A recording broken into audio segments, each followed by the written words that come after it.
The topics covered on Ask HR-Dar are in no way a substitute for legal advice. If you are experiencing issues, please consult with your HR department or a labor attorney. Welcome to Ask HR-Dar, Strategies for Business and Personal Success, where we explore the human side of business, leadership, and personal success. I'm Darlene, an HR, business, and leadership consultant with over 25 years of experience helping organizations and individuals replace challenges with solutions. My goal? To share practical insights that make a real difference now and in the future. You can follow me on Instagram, Facebook, LinkedIn, and visit my website, dkstewartconsulting.com. Let's dive into today's topic. Leading through change. So today we're going to look at 3 key ideas. Knowing how people really react to change and then leaning into that knowledge as a leader. What your role is in engaging teams and influencing change. And then how leaders balance the reality of constant competing forces to ensure long-term success. And all of these things play together daily and impact change and how you have to lead through your organization. So change is at work, again.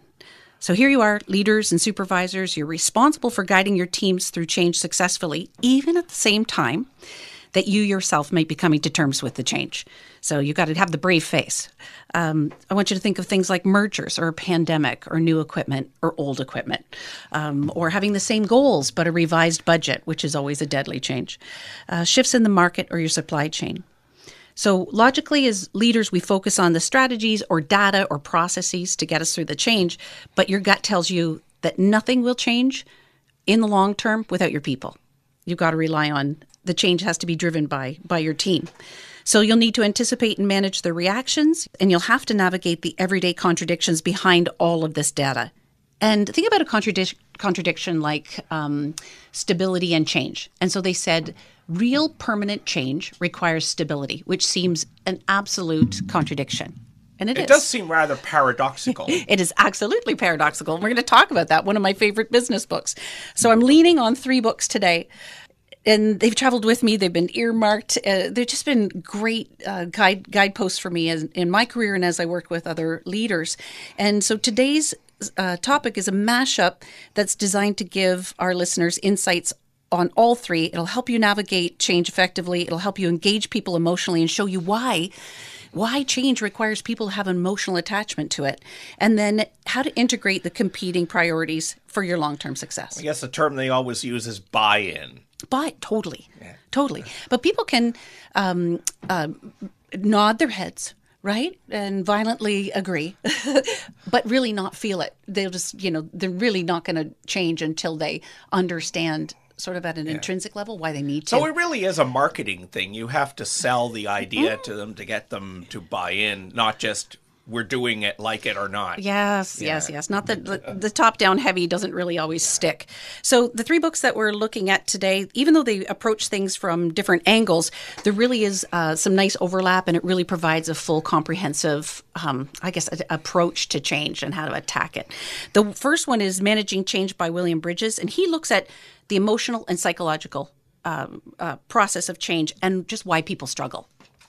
The Heart of Change by John Cotter really talks to the whole thing that we just talked about, which was how to get the emotional engagement, how to drive the change and drive the action through a sense of urgency.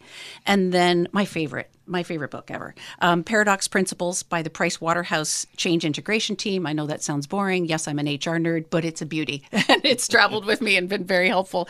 And it teaches leaders how to balance competing forces instead of choosing one extreme. So the thinking shifts from either or, right? Like win-lose. It's shifting that thinking from I can do this or I can only do this.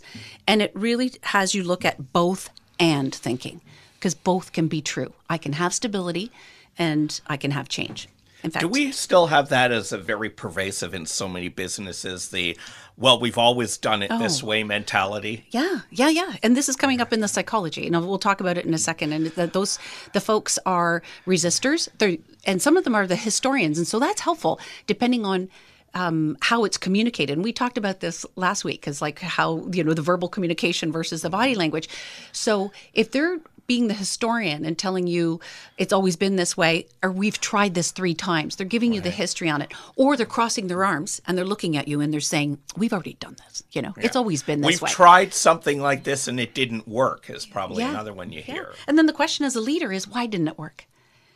Dig in, because they have got something to tell you. If they're brave enough to speak up and say that didn't work, or roll their eyes at you, or give you some feedback that would suggest, then that's when we get into the deeper questions. So think back to a change that you've experienced at work.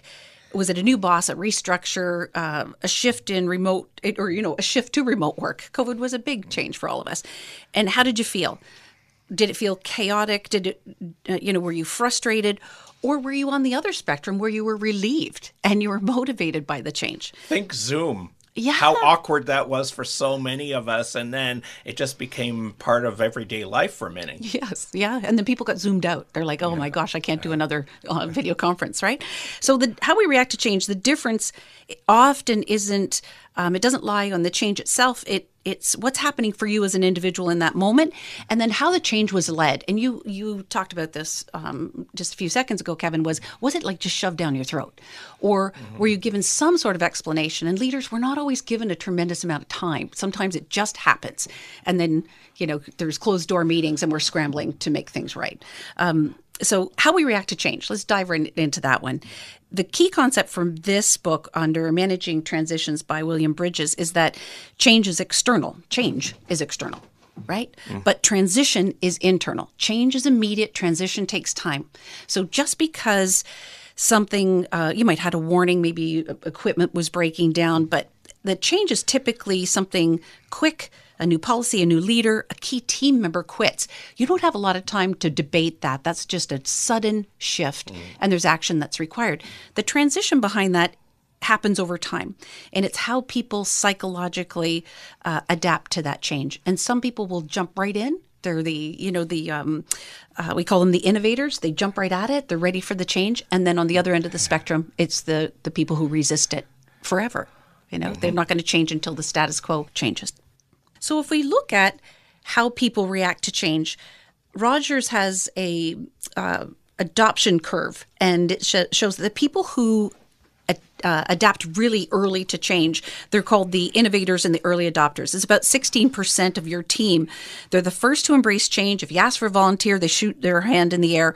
They're excited by new ideas, and they can really help kickstart the momentum on a change.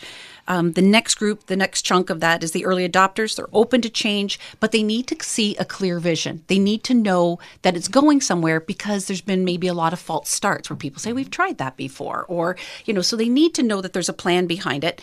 And then those people will influence the majority below them. So the early majority, they are the most cautious of your group. So they adopt change only when they see that the proof that it works. So you're going to use those first two groups. You're going to use the innovators and the early adopters to do your testing, to be part of the transition team. And when that next group, that next early majority sees, oh, maybe this might work, or this is faster, or this is a better system, or we will get along without that leader, or we will hire someone to replace that really key employee who meant everything to everyone. Like, we're going to get there.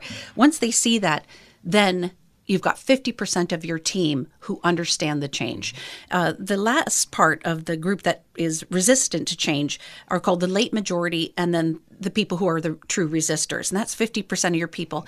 By nature, they're skeptical. They take a long time to change, and they won't change unless it becomes unavoidable. So the computer that they're working on is removed and replaced with a new laptop, right? And that, okay, now I'll learn the laptop. But I wasn't going to be the first one to test the laptop. Forced adaptability. Forced adaptability. And that's not where you want to spend your energy. It's not a great, and it will be forced. If you're spending your time on that 50%, which a lot of leaders do, they look at those people who aren't getting on board quickly, and they spend a lot of time and energy trying to convince them why the leader is right and they are wrong. And that win-lose never works. So just work with those people who are adept at changing, excited for the change, and get them to help prove the concept out to everybody else.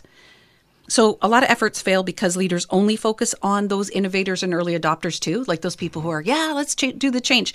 So you need to not only focus on them, but you have to know that you can't just assume that everybody else will follow. They'll be like, oh, those people, those are the keeners. They like to change. They like anything that we suggest. Well, and there's the other thing too with the keeners. There's often people who have great ideas, but not always great at connecting the dots or looking for all the little details. And so sometimes a healthy bit of skepticism is also helpful in saying, well, this idea sounds great, but have you considered this? Or what about this situation or this aspect of it? Absolutely. You need their input. And we'll talk about that when we get to the annual strategic planning, like why those people need to be, why it can't be top down. It has to be both.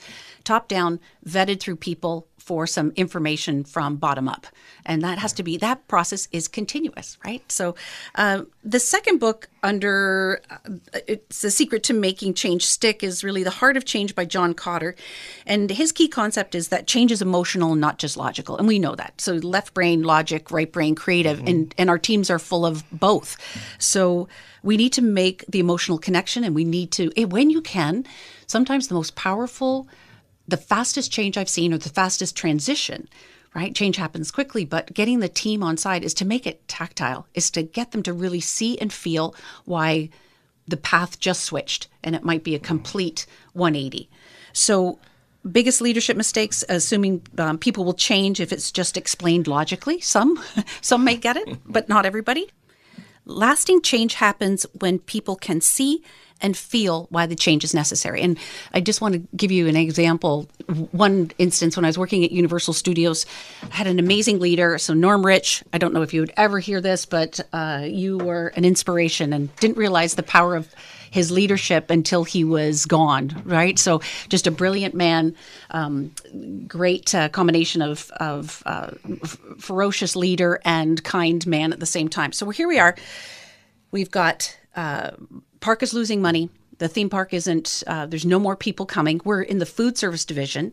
So if, the theme park, if no one's coming in, no one's having lunch, right? So it's not like you're having people buy a $100 park ticket to come in and have a $13 hamburger.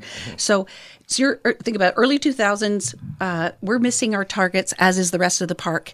And Norm comes in, closed door meeting, pulls together five key people from the food service division, and says, we got a problem to solve. He said, we have to come up with the expression when you have revenue in food is usually cents per patron, right? You're adding to the transaction value. So we call it the CPP. And he said, we need to find X amount of CPP. When you looked at it, there was no way to raise prices on that hamburger or that chicken sandwich or whatever you were doing. We're not going to get any more people in the park, and taking that hamburger and making it $5 more isn't going to do it, right? So it's like we've got a real problem, because our customers are really only those who are in the park that day, and that's trending low. So we're going to let the marketing department worry about how to lift the numbers, and we've got to focus on the food. So I'm not sure which of the team members pulled it together, brought in a basket of our desserts. And so they put in the center of the table, when we're talking about make it visible, let's just see it, it was tactile. He put down the basket of all of the desserts from all of the restaurants. And they're big and beautiful and delicious because it's theme park, right? It's all big, crazy. Mm-hmm. And so in seeing it, we could immediately identify the problem, and in that, the solution. So the problem was mothers buying the dessert because the kids are, it's merchandise for the children, and they are wanting this dessert. And the mom says, they're huge. I'm only buying one Rice Krispie square because it's the size of a brick. I'm buying one because of the cost of it and the size, and I'm sharing it between the family. So again, purely understanding psychology. Exactly. So we said, so they're sharing, well, we can't reduce the price anymore, but what we could do is reduce the size. So we started looking at what's the size that reduces the margin, but becomes a good value to the customer. So at the end of the day, we ended up selling more, because the mother or the father, who are the parent, but it was a lot of moms who are making the decision whether dessert's going to be purchased, didn't have to have one Rice Krispie square and share it among them. Now the one could have the cookies, the one could have the Rice Krispie square, someone else could have one of the big brownies. So we ended up raising our CPP because we were selling more, only because the client saw that, the customer saw that as better value. So had we not had our hands on it and saw the problem, we wouldn't have thought any other, that we needed to change. So that was just a very simple example that worked for us. So if you have a problem with waste, maybe you can make it an experience versus a data point versus showing a chart that says this is how much waste we have. If you need to do more with less, can you do the Apollo 13 type exercise? And I think everybody has seen that movie. So you only work with what's in front of you, not what you wish you had. So the NASA's team famously dumped the spacecraft's available material in the center of the table and said, we need to make this work. And it's tactile. It's a creative problem solving under pressure, focusing only on available resources and solutions. So there's no wishful thinking, just action. Well, there isn't time to hem and haw when you're in a pressure situation like that. Time is of the essence. Exactly. And powerful motivator. As leader, yeah, for sure. And as leader, you've got to help people through that change because we're going to resist. That's a natural reaction, is to stop and resist. So the third and my most favorite book, for many reasons from a leadership standpoint, is one about managing contradictions, and it's called the Paradox Principles. And the key concept here is that leading change requires managing these paradox or the contradictions and the tension that these create. And then that's natural, and just lean into it because people say, well, I don't like change. That's a hard way to live. Right? That's because it's coming at you at all times. And sometimes the change is good. Oftentimes it is, and sometimes the change is bad. But we are always shifting. And that's the Paradox Principles talks about that being quite normal and necessary at times. So changes create conflicting demands. Should we focus on stability or innovation? Should we focus on control or empowerment? And the best leaders don't pick one side, so they balance and they integrate both. And the Paradox Principles look at things like, as we talked about it, stability versus change. If you're going to be able to manage through change, and think about the wind blowing a very tall building, that building moves. It has to move. You need a strong core, and that comes from mission, values, job descriptions, strategic plans, and culture. And if you have the strong core, then you're better able to adapt to change when it comes because people will understand how it fits within the organization. Individuals focusing on the individual as well as the enterprise, as well as your business. Strong teams only thrive when individual contributions are recognized. The idea that good people make good teams. So in order to focus on the building a healthy company, focus on the individual, which means hire great people. And recognize greatness or, dubious achievements. Yes, right? yes, yeah. It is. It's true. So while you might be celebrating a good quarter in the organization, seek out those individuals that have been the contributors to that and do the rewards accordingly. So very good point. The culture is another one which we talked to a little bit about in the early steps. Control versus empowerment. I love this one, and I think this is something that leaders, it's, how do we get our heads around that? Because you say, we should empower our employees to do things, and they're like, if they run loose, how do I keep control? So what you control as a leader is you set the guideposts. And so you might say, this is our strategic plan. These are the rails that you work within. And then hire really good people, hire people smarter than you, and then turn them loose to do their job. As long as you tell them where the boundaries are. And when you have good people, they're going to go right up against that boundary and they're going to ask you about it. They're going to, they're going to ask good questions and the boundary can expand because trust is built. Which is where innovation comes from, That's right? it. It's those who are willing to go a little bit further. Yeah, push the envelope. You've heard that, push the envelope. So in order to build, here's the other paradox from the book. In order to build, you need to tear down. You're like, oh, how does that work? Well, to build the organization, you have to be willing to flex out of some of the old ways of doing things. And so when you go in as a leader to a new department, or even when you're building a strategic plan, you can say, these are the 5 or the 10 things that we're supposed to achieve this year. What do you think? If we were to achieve these 10 things, what do we start do? What do we need to start doing? What do we need to stop doing? And what do we need to continue doing? So that gets that feedback up through the strategic plan. So it's not just, really tone deaf as to what the employees are really dealing with. So make sure that you're pulling in that feedback because those 10 goals or those 5 goals might expand or they might shrink based on the feedback from your team.